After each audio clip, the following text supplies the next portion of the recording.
नमस्कार दोस्तों, मैं रिशु सिंह आप सभी का स्वागत करती हूँ अपनी यूट्यूब चैनल पे और उम्मीद करती हूँ आप सब ठीक होंगे और पढ़ाई कर रहे होंगे। तो आज का हमारा टॉपिक है रूसी रूपवाद, जो पाश्चात्य काव्य शास्त्र का टॉपिक है। और इसके जो भी आगे के टॉपिक हैं वो मैंने पढ़ा रखे हैं, तो अगर आपने नहीं देखे तो मेरी प्लेलिस्ट में जाके देख सकते हैं। तो आज का टॉपिक स्टार्ट करते हैं। रूसी रूपवाद। रूपवाद फॉर्मलिज्म, इसका मतलब है इसके बारे में पढ़ेंगे। प्रथम विश्व युद्ध के समय रूस में रूपवाद का आरंभ हुआ, इसलिए इसे रूसी रूपवाद भी कहा जाता है। ठीक है। उसके बाद रूपवाद के मुख्य दो केंद्र थे। पहला मास्को में इसकी शुरुआत 1915 ईस्वी में हुई। दूसरा सेंट पीटर्सबर्ग में इसकी शुरुआत 1916 ईस्वी से मानी जाती है।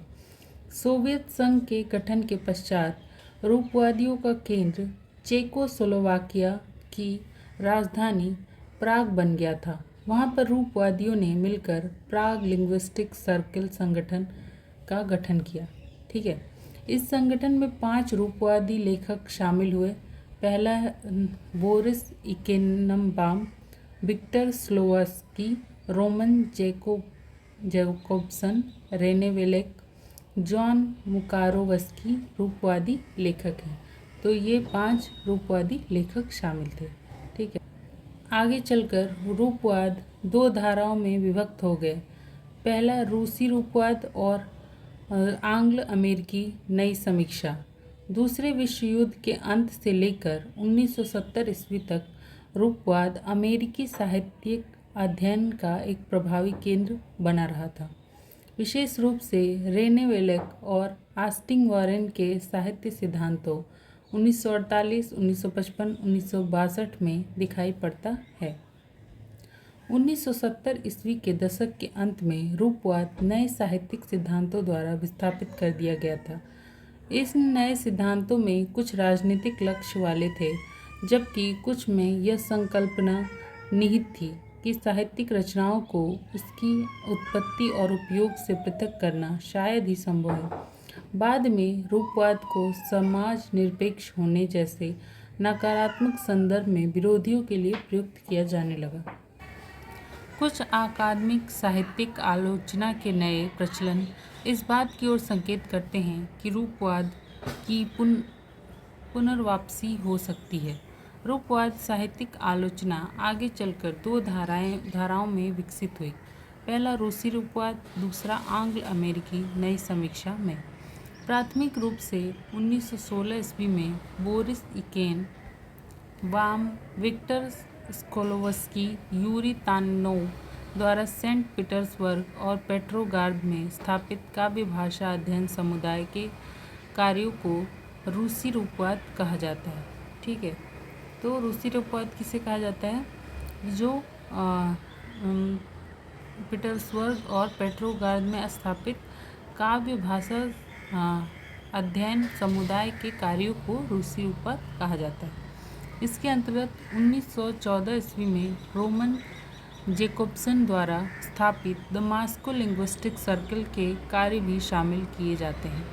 फूकोवादी व्लादिमीर पोप भी इस आंदोलन से जुड़े थे। इकेनबाम ने 1926 ईस्वी में रूसी रूपवादी पद्धति का सिद्धांत the theory of the formal method शीर्षक नाम से एक निबंध लिखा। यह रूपवादियों द्वारा प्रस्तावित की गई नई पद्धति का परिचय था। इसके अंतर्गत निम्नलिखित आधारभूत विचारों को शामिल किया गया। इसका लक्ष्य था साहित्य का एक ऐसा विज्ञान जो स्वतंत्र और तथ्यपरक दोनों हो। मतलब वो स्वतंत्र भी होना चाहिए और तथ्यपरक भी, मतलब कि सत्य होना चाहिए। उसके बाद जिसे कभी कभी काव्य शास्त्र कहकर भी संबोधित किया जाता है। चूँकि साहित्य भाषा द्वारा निर्मित होता है, इसलिए भाषा विज्ञान साहित्य के विज्ञान का आधारभूत तत्व होगा।